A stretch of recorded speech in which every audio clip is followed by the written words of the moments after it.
Welcome back to another week of Instigating with Clarkey and Drury, brought to you by our friends at Coolbet Canada, the Listowel Squash Courts, Listowel Vision Care, and See the Game. Ryan Drury alongside Chris Clark. We got a great special guest coming up in the second half of the show, but first, we're very pleased to catch up with friend of the show, our buddy from TSN Hockey and the former captain of the Philadelphia Flyers, ladies and gentlemen, Dave Poulin. Paulie, how are you, man? Well, I'm a little confused. You've got a great guest in the second half of the show. Now we're just teasing. We've got he said it, not me. Tease out there. And by the way, we're just kind of filling time in the first half of the show here. So we put a guy in. We don't fill time on Instigating. There's no filling time. We have a great local swimmer, Lauren Campbell, who's last year at high school and just signed with Illinois State. And she's going there next year. So she will be the next guest. There you go. Yes. But there's no filling time. You have a tremendous guest in the second half. And congratulations to Lauren. You know my NCAA roots and what a great route that is. And I was very friendly with the swim coaches at Notre Dame. We had two great swim coaches there, Tim Welsh and Bailey, and I'm blanking on Bailey's last name. But really good programs when I was there. And I walked in one day into our little cafe at lunch, and Tim was just grinding. He had a pen and he had this little napkin. I said, "What are you working on, Tim?" He said, "I'm just working on some drills for practice." And I looked at him like swim the other end and come back? Or what are we working on here, Tim? Like, is it one-on-ones, two-on-ones, digging it out of the corner? We laughed about that. And he said, "Oh, no, there's a lot of different drills for swimming. Don't underestimate the different drills." I said, "I think you're overblowing your role as the coach." Coolly, I want to go back. What's your breakout look like? Oh, man. Exactly. Go ahead. Hey, I want to go back. I want to go back to a little text exchange we had September 21st. I know lots can change. All I said, we talked about a bunch of stuff, and at the end I said, "Go Leafs, go." Are you playing net for them? ? Well, I'm not playing net for them, but no, it's too crowded. How surprised are you with the success they're having so far this season in net? Well, I'm not sure if surprised is the right word. Yeah, maybe it is. Maybe it is. And it would be, if anyone were to tell you that this was a sure thing going into the year, it wouldn't be accurate. It just wouldn't. No. I mean, all I was doing was looking at the information at my disposal. And for sure. And Samsonov, came in with a huge pedigree and had struggled, and Washington chose to release him. So he had all these different, great starts to a year and then faded, and, all these different questions. And Matt Murray, I have seen Matt Murray over the last 2 years play exactly like he's playing right now, guys. I just haven't seen him do it for a period of time. And within those 2 years, there were probably maybe as many as 4 or 5 stretches where he'd go 6, 7 games, and the Ottawa crowd would excitedly say, "Matt Murray is back. He's back," because he was as good as he is now. And we can get into Dallas, in his most recent game and how great he was. But he wasn't able to sustain it from an injury standpoint. And Erik Källgren, looked like he wasn't quite a full-time NHL goaltender yet. So if we look at those 3 pieces this year, and the fact that I think this morning the Leafs are 3rd overall in goals against, it's tremendous. I mean, it really is. And I guess surprising is the right word, Clarkey. I don't want to – surprising wasn't from a doubt standpoint. Surprising was from a question standpoint. Yep. And, both goalies had pedigree. And 2 Stanley Cups is quite a pedigree, by the way. But both had a number of questions as well. And, we're 25 games into the year, and we cannot dismiss that Erik Källgren held this together. And he's actually played the most games. I guess we're 28 games into the year. He's played the most games for the Toronto Maple Leafs this year. And pleasantly, is sitting, now in the relief role if something were to happen. So I think all the way across the board. But what we have to do is chat about what that forced this hockey club to do. What that forced, and then the injuries to key defensemen forced, was it forced them to play the best team defense that I can remember since, in the last probably 6 or 7 years. Now, to my point about Murray, we've seen this team play good team defense for stretches of time. We haven't seen them sustain it or sustain it at critical moments. But the number of times I see a 6-foot pass from a defenseman to a John Tavares below the goal line, I just smile, guys. I mean, that to me, as a former player, as a former defensive center, as a guy who played on a lot of winning teams, just makes a coach smile or a manager smile or a teammate smile to see Austin Matthews digging the puck out of the defensive corner, starting the breakouts. The ability to flip and chase and hunt it down in the neutral zone with a doggedness that says, okay, if Matt Hollowell doesn't have a play, he's going to put it up and over everybody and play to our strength. Our best players are our forwards. We're going to let them win the battles in the neutral zone. So a lot of positives there come off that text from September 21st, Clarkey. And excuse me, because I'm working a T here because I've still got a little bit of a voice situation. So you sound great, though. Here. You're grinding, man. You're grinding. I love it. I'm grinding. I had a busy November. Well, no, you did. And the Leafs did too. And they put together their best month in franchise history. We talked about this last week with our buddy Omar, who was on the show from Yahoo Sports. Sheldon Keefe's Leafs, they continue to keep doing this. They keep breaking this record, setting this new record, setting this new point standard.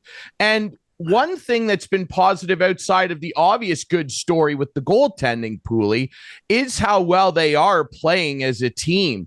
And particularly offensively now, where people were freaking out. They weren't scoring a lot in the early part of the year. They were in the bottom third of the league for goals scored. That's drastically changed. But the way they're scoring has changed. And I brought this up last week, heading into the playoffs last season. Sheldon Keefe said, we don't score enough playoff goals.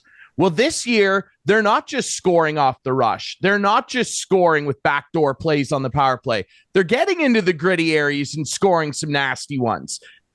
Are they starting to kind of turn the corner philosophically for you, Pooley? Well, they are, but we've seen this in stretches before. We haven't seen it, sustained. And because it's a hard way to play, guys, it just is. And I can tell you that because I played like this my whole career. I didn't wake up in the morning and say, I'm probably going to get 2 rush goals tonight. This will be great. That wasn't the way I existed.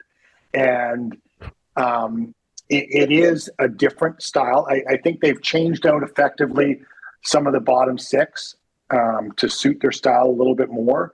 And, because you need some different types of players down there. David Camp has been a revelation. I think he's, that was a really, really good pickup. And he continues to impress me the way he plays. Holmberg has been good in a shorter period of time, but their depth up front is still in their top 6. They've still got to generate and still got to do it. The bottom 6 has got to maintain and play that consistent role. If I'm going to go to one player, it's a defenseman that I couldn't be more impressed with. It's Mark Giordano.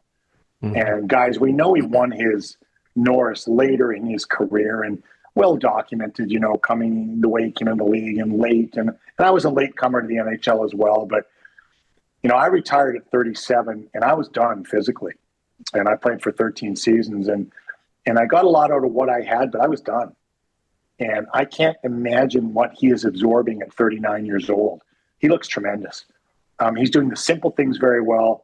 I believe 27 block shots as a team last night, and he sort of epitomizes what it is. Now, of the 27 block shots, guys, 13 different players. That's impressive. That says everybody's on board.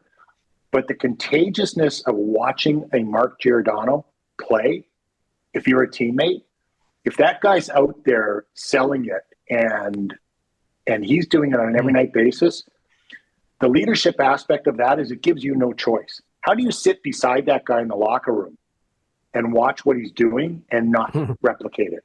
And I think leadership can be very overblown in the Newt Rockney speech, if you will, or the, leadership by, some magical talk at some point. Leadership is doing. And it's leading by how you play and how you perform and how you're consistent. And right now, the play of Mark Giordano is just outstanding for the Leafs guys. Now, once again, the worry that you have, and when I was asked a couple weeks ago about he and Jamie Benn, I said both concern me. Ben actually concerned me more, even though he's younger, on the injury standpoint, and I unfortunately proved to be right there. But you have to overplay this guy right now, but you can't overplay him at these numbers. Like, you've got to get him back to 16 or 17 minutes a night, at some point here. And last night, Tuesday night when they were playing Dallas, you see Giordano in the penalty box. You see Justin Hull, who's playing a lot better. I give him credit. I think he is anyway in the penalty box. Okay, so Clarkey, how much of that is Giordano? Oh, it could be totally a lot. Giordano, absolutely. His presence, his calmness on the ice, it is his partner. Is great. Yeah, exactly. But the depth on this blue line has blown me away lately. Sandin and Liljegren last night on that 5-on-3, I thought were terrific. They were as you mentioned, they were blocking shots like crazy. But just you have Morgan Riley out, TJ Brody out, Jordy Ben out, and Muzzin out, and the team continues to win because they obviously are playing a way better, as you mentioned earlier, team defense, right? Absolutely. And Sandin and Liljegren may have had their best game as a pair last night. May have been their best games as individuals. What we forget is these are first-round draft picks, guys. These are guys who are supposed to be good. They're five plus years into their careers here, and maybe it's that they've developed slower than you would have liked, but there's no timeline involved. The bottom line is they're playing really well right now, but they're supposed to play well. And for an organization to be successful, your first-rounders have to play well. They have to. And the Leafs were without first-rounders for a couple of years because they traded at critical points. But still, these are two guys that were chosen, and now we're 5+ years removed, and they're supposed to be good. To be good together and play the way they're playing right now is what has to happen for an organization. You have to draft and develop players. You absolutely have to. You can't go out and just pick up guys at the trade deadline, even because of the consistency of the room.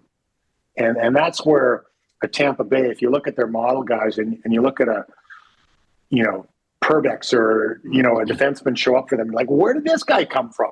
Well, he was a 6th-round draft pick, and he spent 3 years in college, and he spent a year in Syracuse, and now he's a Tampa Bay Lightning. Where did Ross Colton come from? Same formula. A couple of years in Vermont, a couple of years in and so they draft and develop through the organization. The kids get to know each other. They grow together, and that hasn't happened here. And, in the last 7 or 8 years, and it has to. You have to have those pieces to be successful. Yeah, you really do. And I mean, first rounders especially, you got to hit on those. And again, the similarities between the two teams are scary. Like when the Caps finally figured it out and did it, I think they had 13 first-round picks on that roster. Their picks, which you just got to hit on it. And Sandin and Liljegren, it's that old thing. Like Brian Burke used to say, a defenseman needs like 200 odd games, and then you really start to understand what they are. And they seem to be rounding into form, those two young guys in particular. As we approach, the Christmas part of the season, teams are starting to kind of settle into their groove a little bit. The Leafs, when we look at them, they are very injured on the back end, and it's great they keep picking wins up. The future of Muzzin is very cloudy, and it's sad for that guy because he's given a lot to the game, and he's achieved a lot too. But as we start getting into that time of year where people start talking about trades, upgrades, what sort of things are you looking at from a Leafs perspective where you'd say, I'd really like to get an upgrade there? You never have enough defensemen. I mean, you just flat out don't. And, we'll see how Connor Timmins plays out. There's a kid that was pretty pedigreed as well, a 2nd-round pick to Colorado who's been banged up. It looks like a solid pickup for what you're hoping for him to do. This stretch with Morgan and TJ Brody out will only strengthen the group as a whole. Because now you'd like to say, okay, if Liljegren and Sandin can be effective and they played 25 and 23 minutes respectively, let's bump them back to 18 and 16 and see, where that fits and how that goes. So I think that is all to be determined. You've got, close to 3 months until the trade deadline. If you're on the other side of the equation, if you're trying to add what you would consider a blue chipper here, excuse me, a blue chipper here on defense, once now you're right back into what are you going to be willing to give up? Because if you're on the other side of the equation, I'm looking at the Leaf prospects and I say, well, I want Matthew Nyes. I just do. That's, if I'm shopping the Leafs, assets, that's who I want back. And if I'm the Leafs, I'm like, well, I don't want to give up Matthew Nyes. So, those kind of conversations I'm sure have been had, but I think it'll depend a lot. Like Matt Caldwell was real efficient here in a short period of time. He's a small guy. Mm-hmm. How many guys like that can you have on your back end? Now, he's been a small guy his whole career. He didn't just be a small guy. He knows how to play. And I thought he was effective in his games here. But if you're in a playoff battle in a 6-game series, is that enough depth?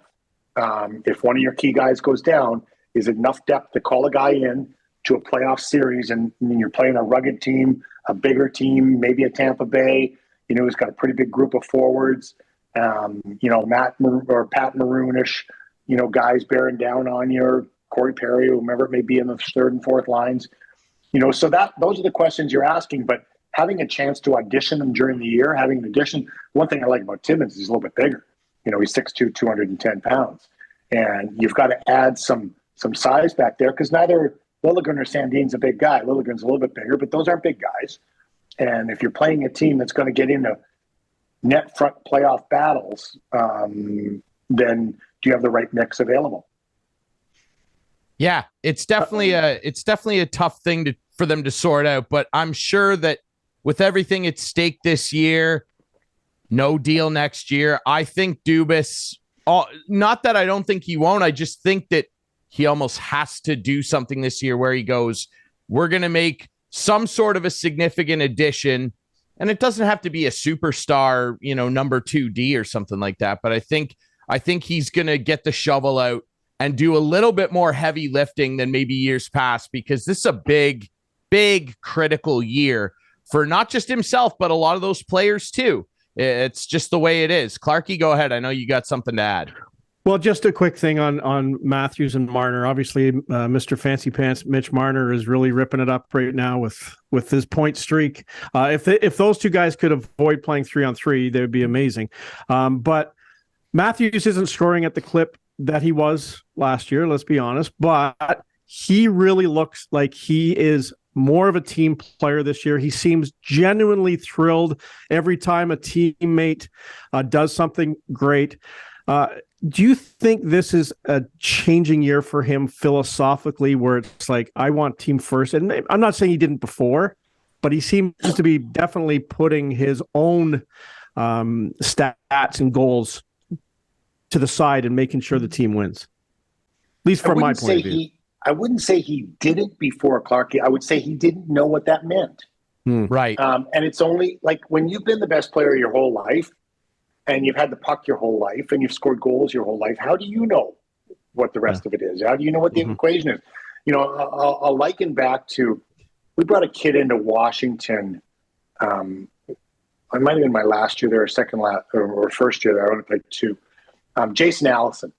And we brought him up from junior at the end of the year. So it would have been my first year in Washington. And, he was this wonder kid. He was a big kid. He scored a ton of points and stuff. And it took me one practice to realize that this kid just didn't have a clue. But then when I started to think about it, he had no idea how to play without the puck because he had the puck his whole life. Well, how do you blame a guy for that? I mean, how would I know how to play without the puck? I've been the best player and I've had the puck my whole life. So teach me. And with Matthews, he's been the best player. He's scored goals his whole life. And we also had this silly saying about jeans and sneakers. And once you have a really nice pair of jeans and you have a nice pair of comfortable sneakers, you realize that's really all you need. And, it's all the money in the world. You can only wear one pair at a time. And you can't wear 2 pairs of jeans at the same time. And you can't wear 4 sneakers. And so once you got your jeans and sneakers, and those guys, they have their jeans and sneakers. Okay, they have really nice ones. But they know that to put those comfy shoes on and go out with their nice jeans on, it doesn't do it for them. It just doesn't. And whether it be a nice car or a nice house or, all the entrapments of what their success has earned for them, they realize usually about 25 years old, that there's more. And I think that's a natural evolution that you see in a player. There's no blame to be had here. You can't necessarily teach the player that before he figures it out himself. Sometimes it's a relationship that changes it. Sometimes it's a family situation that changes it. Lots of different factors involved.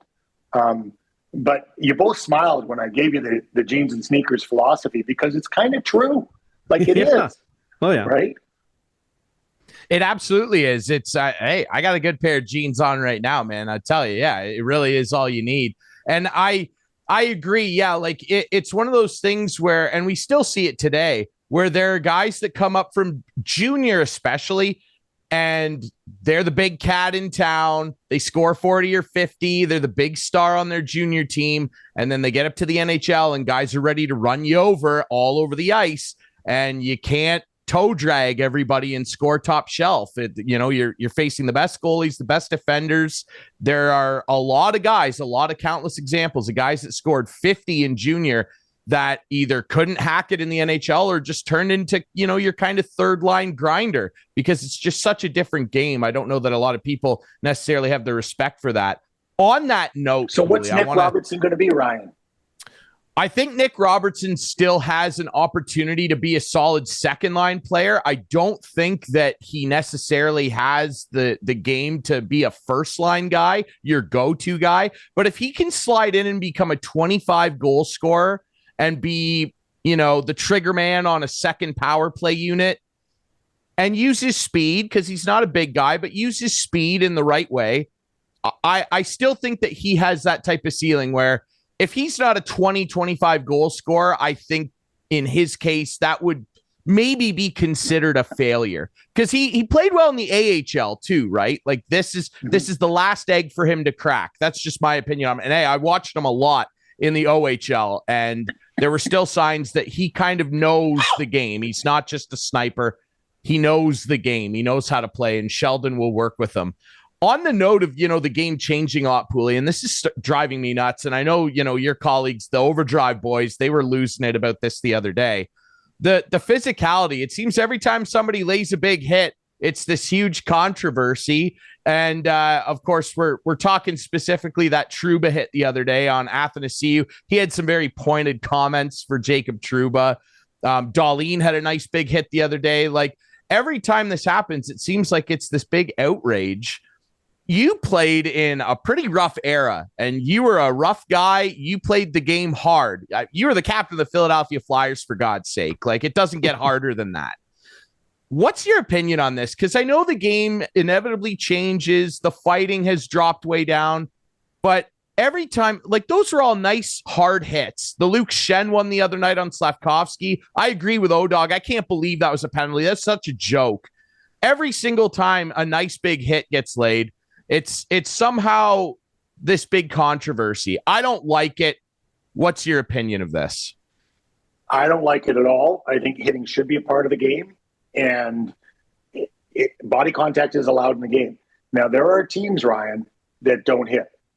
There are forwards that are told as a group, if you hit, you take yourself out of the play. Well, that's a different style of play. Now, if I'm playing you in a playoff series and you're the team that doesn't hit and I'm the team that does hit, I am going to try and wear your D down, and I'm going to tell my D, don't worry about getting hit on the forecheck. You're not going to get hit. You've got time. Make a play. And how is that going to bear out in a 7-game series? I still think there's a place for the big hit in the game. And believe me, when I was picking up a puck, going through the neutral zone, I knew where Scott Stevens was. I was absolutely aware where he was. And you have to, I treasured games. Now, I got to be a home team player in the Boston Garden. But even as a member of the visiting team, I treasured games in there. Buffalo and Chicago. Why? Smaller ice surfaces. Where do they take the space out of? The neutral zone. You crossed your own blue line and you were crossing the other team's blue line 3 strides later. Well, the contact in those areas was tremendous. And there was no 2-line pass. So you had such compacted space. Believe me, you better know where Dave Manson was in Chicago when you were crossing the blue line, or Bob Murray, or you just better know where they were. And those games were so much fun. The Rasmus Dahlin hit on Nieto was terrific. Like, that is a body check. It's terrific. Beautiful. You know, you're a faster skater. Now, think of the guys that we talked about who are getting lit up. Athanasiou, Nieto, those are lightning fast skaters. Slavkovsky, too. Slavkovsky is, too. But he's going to figure it out, guys. I will tell you, I watch Montreal enough and do enough of the games. He will figure it out. Oh, yeah. But if you think about the high-speed guys like Athanasiou coming across, like, you just don't get to skate with your head down. Like, part of the game is keeping your head up. How many times were we told that as kids? Keep your head up.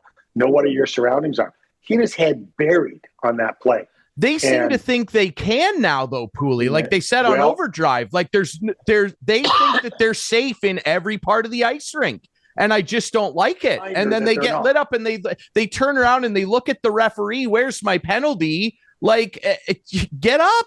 You were looking at the puck the whole way. Like, I just don't understand it. It's like people walking across the street on a busy street and you're just looking at your phone walking through a stop sign. Like, what'd you expect? You're getting hit.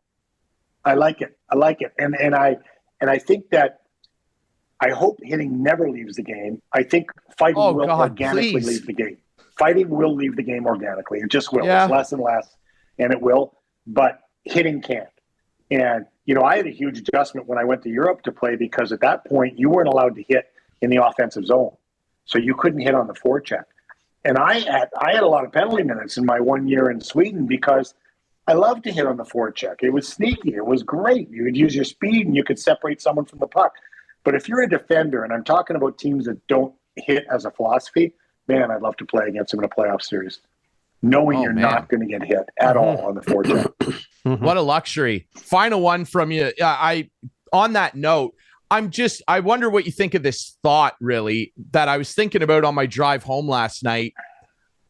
Like, it's confusing to me almost because it's a weird dichotomy because these players that are playing this modern style and they think they're not going to get lit up, they get hit. And when a big hit happens, God forbid someone gets hurt. We don't want that. You know, it's this huge outcry. But then on the other side of it, my perception from the very outside looking in has always been that the Players Association is one of the most fractured, discombobulated groups going because they'll whine and complain, oh, I got hit. But then if a guy makes a greasy hit and kills someone from behind and gets a 10-game suspension, they're fighting to reduce it to 6. Like the two sides of that coin don't match to me, Poulin. And I don't know. I'm just frustrated with it. I think it's goofy. Well, you're allowed to be, Ryan. That in itself, you know, every dispute the Players Association is involved in, they represent both players. So you've got one lawyer, and he's representing both sides of the argument. It's crazy. It's stupid. It's a little. It is hard. It is hard. Department of Player Safety has a tough job. I get that. I understand it. But all that said, I do hope that hitting is always a part of the game of hockey. Oh, God, me too. Yeah, they can't get rid of that. Poulin, we always appreciate your thoughts. No, go ahead. Have you been on the ice at all, Poulin? Clarkey, I am almost 5 years removed from skating. Yeah. So, like the last goal you scored, was it against me, maybe? That was that one game. Then the last 7 I scored were against you. If we're talking about that one game. But you know what? I had this great Tuesday night group I skated with my buddies that I grew up with and their kids. And it was a fast game because all their kids played junior in college. But when I started doing Montreal, however long I've been doing Montreal color, and I think this is either my 5th or 6th year, I should probably know that, is the last time I skated. Wow. The last time I skated was at Mattamy at the old Maple Leaf Gardens. Yep. And as a group, we would have different facilities. One of the last times I skated was outdoor in that Molson rooftop ice surface. We had that one night as well. And so we had some good connections to get some good skating facilities. But I thought maybe it was kind of funny. Maybe it was fitting that the last time I will have skated was at the old Maple Leaf Gardens with all my best friends that I grew up with, because that was my first NHL game as well. So there was a certain symmetry to that. I'll put them on again, Clarkey, probably with my granddaughter. And I think that's probably what will happen. And it'll be on a good outdoor ice surface, and we'll be all bundled up, and it'll bring back a lot of memories. Beauty.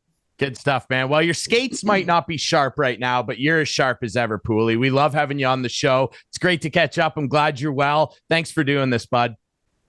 Always enjoy joining you, gentlemen. Have a good holiday. All right, we'll take a quick break. When we come back, like Clarkey and I teased earlier, Lauren Campbell, a local swimmer who's going to Illinois State. She's going to join us next here on Instigating.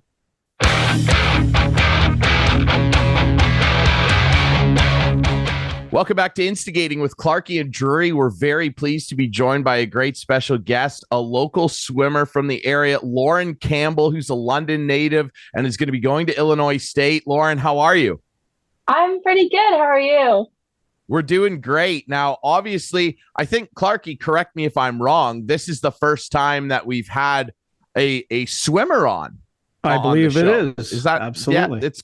Okay, I mean, I swim, but not quite as fast as Lauren. Well, okay, Clarkey, you try and do a lot of things, but we're talking to a pro here, okay? This is a professional, all right? Lauren, tell us a little bit, before we get into, obviously, all the fun stuff you've been doing, the FINAs, Illinois State, tell us a little bit about your passion for swimming, where that started, and when you started to realize you could do it competitively.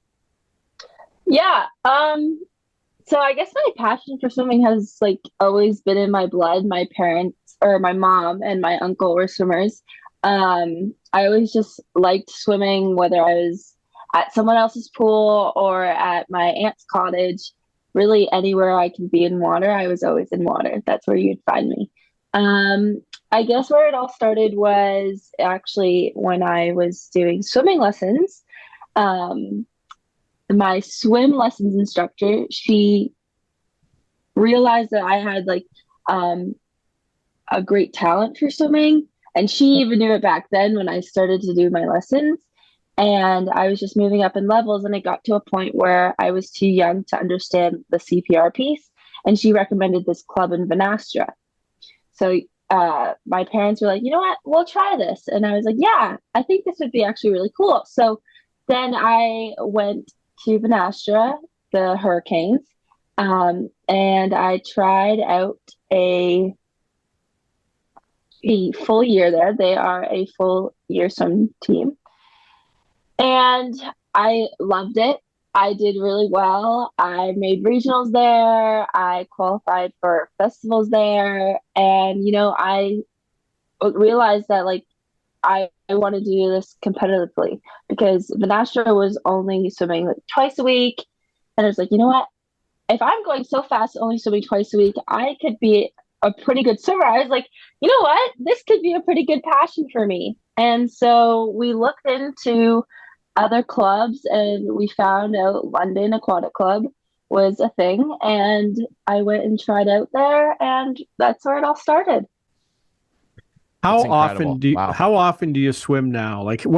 Give us an example of your schedule for the week. You're still in high school, right? You're finishing your last year. Yes, I'm in grade 12. So an example of a week. So I have a 2-hour morning practice on Monday morning. And then, at what time? 5:30 to 7:30. That's dedicated. I was not getting out of bed at 5:30 in high school. I'll tell you that. No. Okay, so that's Monday. Yeah. Yeah. So Monday night I have 3:30 to 5 practice. Then Tuesday again 5:30 to 7:30, and again 3:30 to 5. And then Wednesday I have weight training, and it's from basically after school, so 2:45, 3-ish to whenever you're done the workout. It's usually set for 3 to 4, but sometimes we take longer or shorter. It depends on what we're doing. Thursday is 5:30 to 7:30 in the morning, and 3:30 to 5:30 at night. Friday is 5:30 to 7:30 again, and 3 to 5. Then on my own, I do a weight session with my physical trainer. She coaches the CSIO, which is all the high performance athletes for swimming. And she also coaches Ontario Swim Academy. She Yeah, so she has her own program on the side, which I'm a part of. And then Sunday I swim from 11:30 to 1:30, and then I go to the gym again from 2 to 3. And school in between. What a schedule. Oh my God. There's a schedule for you, Ryan. It took a lot to just get me out of bed in the morning in high school. You're a legitimate water bug. That is dedication. Yeah. That's dedication to a craft. I'm glad. I just want to add here. Oh, yeah, go ahead, add here, Ryan. Like, you're swimming at 5:30, but you're living in Exeter. Yeah. So what time are you up? Like 4? Like 4:15. Oh. Yeah. Hey, that's why she's an athlete and Ryan. We're not. Yeah, she could be a morning show host on radio while she's on the way to the 100%. Yeah, we should get her to call in. Morning swim with Lauren. That's there we go. Show. There you go. Yeah. I'm glad you brought up, the training element of it, obviously, because Lauren, like when you're in the pool, you're practicing your craft, you're in the water. But what sort of weight training and exercises go in to professional and competitive swimming? Like, what sort of things are you doing? Because I know, Clarkey, last week when we were chatting with Julianne Stolle, who's an Olympic runner, she was kind of describing it's mostly focused on very explosive exercises for her legs. Is it kind of similar? Like, what sort of stuff are you doing in the weight room? Yeah, so on a day-to-day basis, I'm like doing weights, like Olympic powerlifting, deadlifts, squats, hang power cleans, RDLs, that kind of thing. Closer to competition, I start doing the power stuff, like vertical jumps, horizontal jumps, any jumps really, to practice pushing off the wall and diving and that kind of stuff. So it really depends on where I am in training or if there's a meet coming up. I do less reps for less weight for like more intensity, more reps. And you do it at a faster pace. But yeah, no, usually day to day, if there's no big meet coming up, then I'm doing Olympic powerlifting. Wow. Do you have a specialty in the pool or a favorite swim that you like to do? So I like swimming all the strokes. I swim, my good events are the 200 IM, which is a 50 meters of every single stroke, butterfly, backstroke, breaststroke, freestyle. And I like the 400 IM, which is 100 meters of fly, back, breast, and free. Wow. I don't know that I could do anything more than a breaststroke. Probably. I don't. I'm not an adept swimmer. I'm a decent swimmer. I'm not going to say I'm good like Clarkey claims to be. I didn't say I was good. I said I can swim, but well, Clarkey, you think you're good at everything. Actually, I can't swim. To be honest, I'd actually pay money to see Lauren swim against you. I want to ask you as well about the Phenos recently, obviously, which is a big deal in the swimming world. You got to compete. Take us through the preparation for that, the event itself, and how it went. Oh my God, it was great. So I'm gonna tell you the story of how I found out because I think it was so funny and it was a weird coincidence. So my parents and I, we bought tickets to go watch because we have a swimmer, Olympian Maggie McNeil. She was competing and a couple of my friends were competing actually. And we were like, we want to go watch this because, Freedom World Cup, it's crazy cool. So we bought the tickets and 2 weeks later on a Saturday morning, Mom yells down from upstairs, Lauren, you need to come upstairs. I need to tell you something. And I was like, oh my God, what is it? And I was just like out of the shower, didn't know what was going on, just like getting ready for my day. And she's like, Lauren, you got invited to the Freedom World Cup. And I didn't say anything. I just kind of looked at her like, what? Kind of stunned a little bit. And she started tearing up and she was like, you got invited to compete at the FINA World Cup. And I was like, oh my goodness. And I started tearing up and I was like, I'm so hyped for this. This is so exciting. I told everyone I could. because I thought it was so cool. No, but it was a really cool experience. I got to see a lot of great swimming. It was actually quite weird. So at the meets that I've been to, we didn't really have like a ready room. They had a ready room, but it wasn't like this professional. You'd go into the ready room before your race, before your event, and they would check, the FINA logos on your swimsuits, the logos on your water bottle if you brought a water bottle in, the logo on your beats. Like if they weren't sponsored, they'd have to cover it up. They had to check your cap, they had to check your goggles, make sure they were legal. And then you would sit behind the swimmers ahead of you and you would see all these like Olympians coming in. It was crazy. It was intense and really cool. And then you would go up behind the big gigantic screens showing all like the FINA sponsorships and stuff, and then you'd walk out and your name would be called.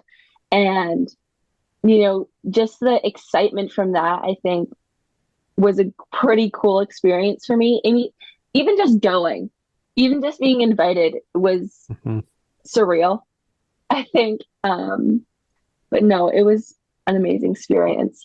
Yeah, I definitely recommend, if you could, go. Even to watch. Yeah. Pretty cool. Was there a moment at the meet or at the, what do they call it? A meet? Is it a swim meet?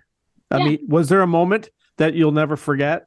Meeting someone, talking to someone, that kind of thing? Yeah. So Olympic breaststroker Lily King. So I'm going to Illinois State, right? So my coach actually coached Lily King.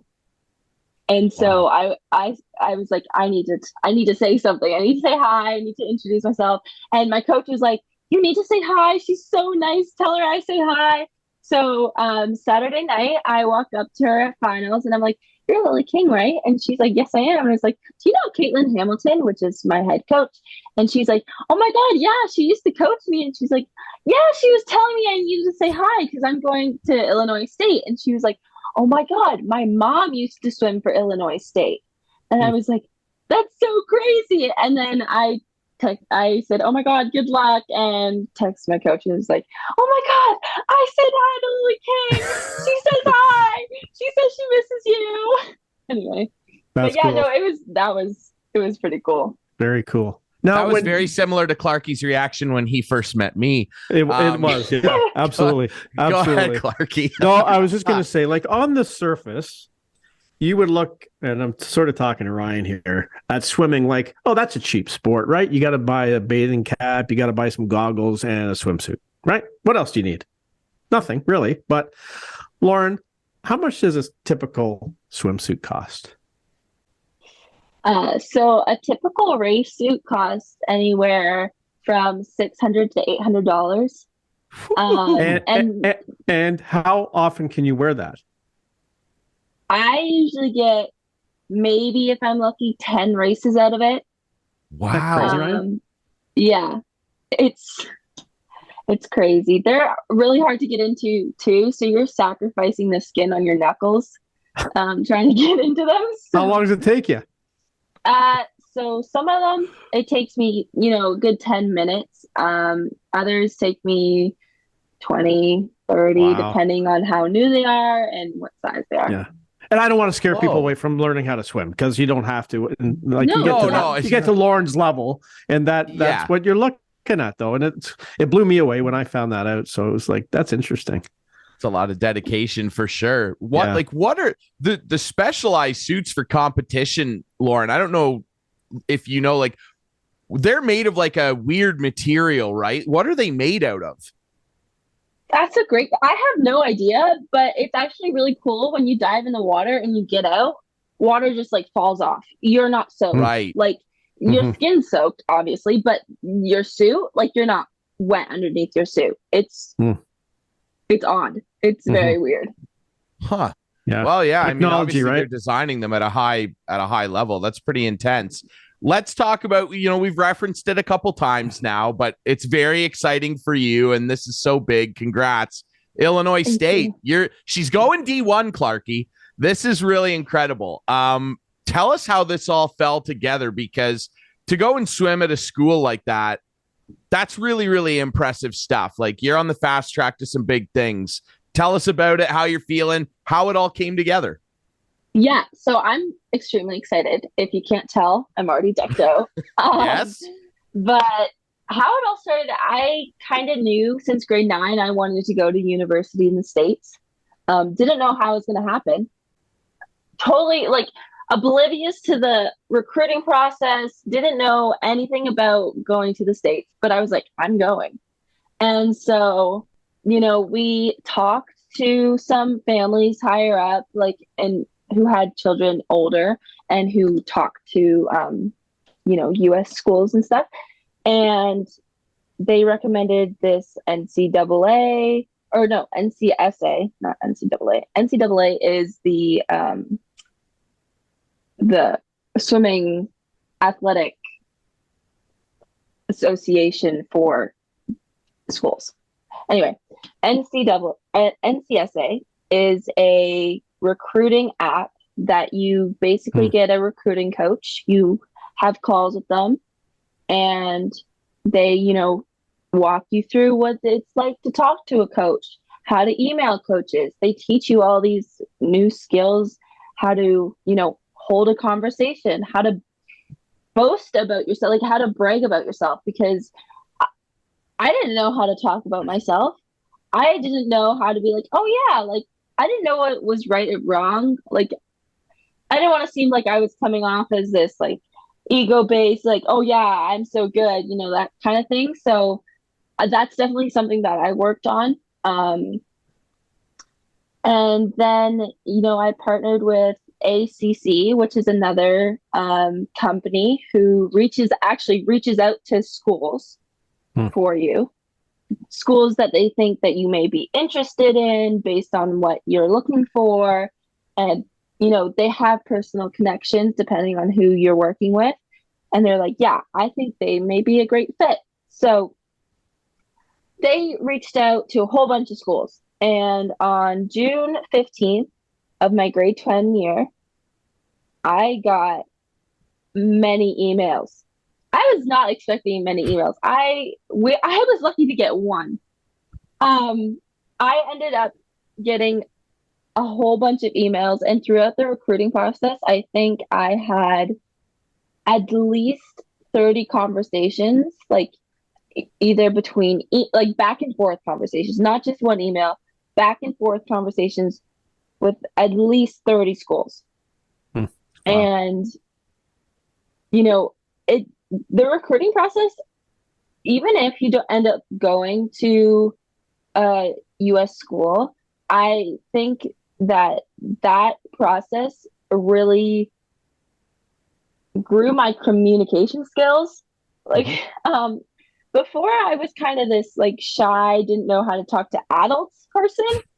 And so I think that, talking to these coaches, realizing that adults are literally just teenagers, but older, it made it a lot easier to, have conversations in my day-to-day life with like teachers and coaches and that kind of thing. But no, it was a really cool experience getting to learn about all the schools and, what programs and the different training programs they had. And, you got to see different coaches, their different personalities and their different philosophies. And I think that was my main question to every coach that I talked to is, what's your philosophy? Because, for me, my philosophy is, your team is your family. Like your team comes first. I want to be treated like a person before an athlete and before a student. Because if you're not treated like a person and you're treated like an athlete, then you kind of get a weird connection with your coach, and it feels like you're not respected for a person. You're just here for, your talent, which you are, but again, you're human. And I think, being treated like a human is definitely one of the things that I looked for. And there were some coaches that were like, you're like, athletics come first, this kind of thing. And that's like, I knew, you know what? Thank you so much for this opportunity, but I'm going to have to pass.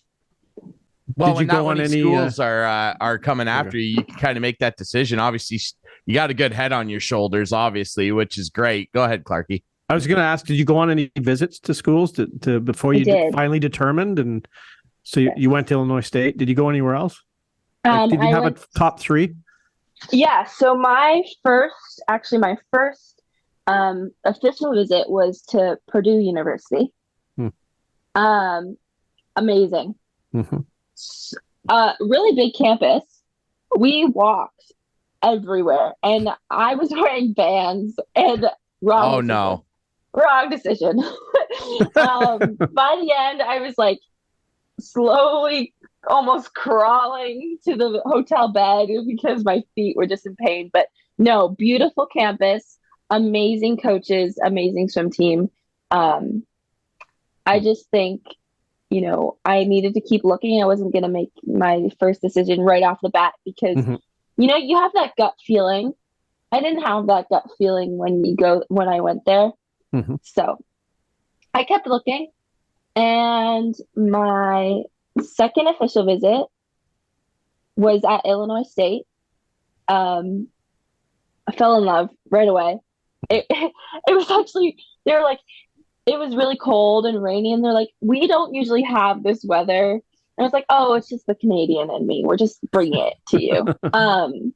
No, but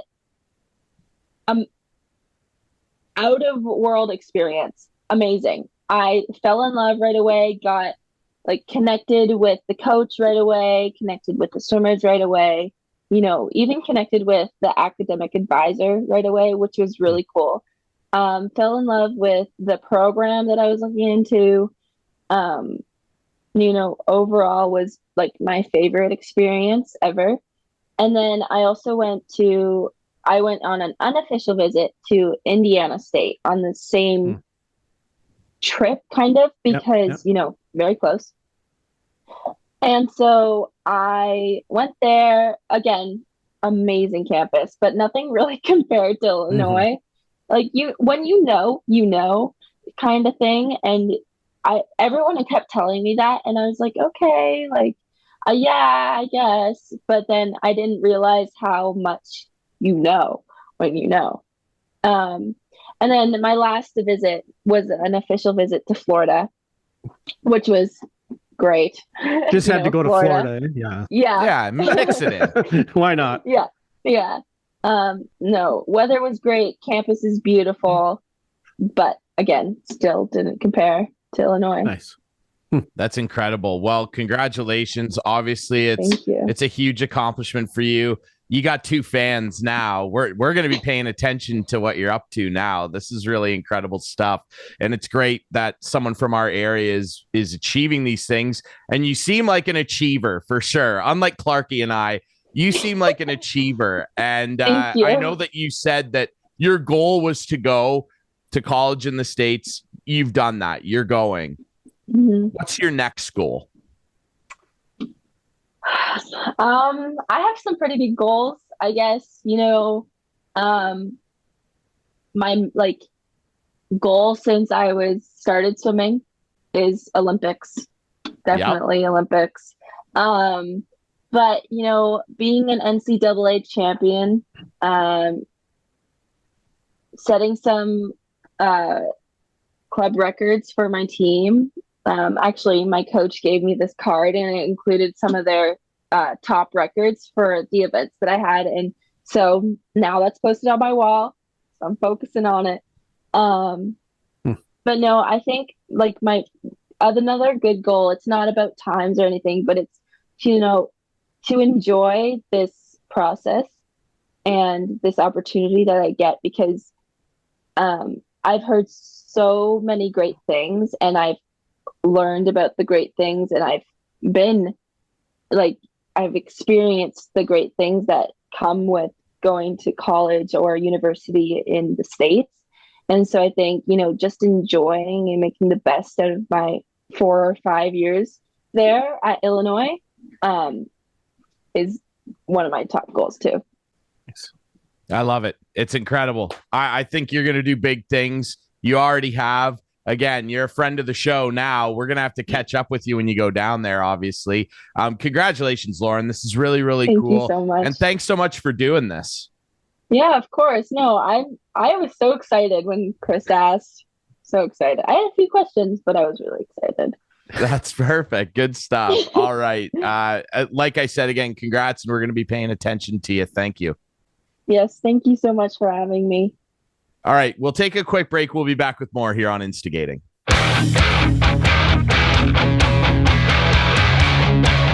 All right, everybody, that's it for us this week here on Instigating with Clarkey and Drury. We really appreciate our two great guests this week. Our buddy Dave Poulin of TSN Hockey, and of course, longtime captain of the Philadelphia Flyers, and Lauren Campbell, local swimmer from the London area who's off to Illinois State. Congrats, Lauren. We really, really appreciate you joining us on the show, and best of luck to you.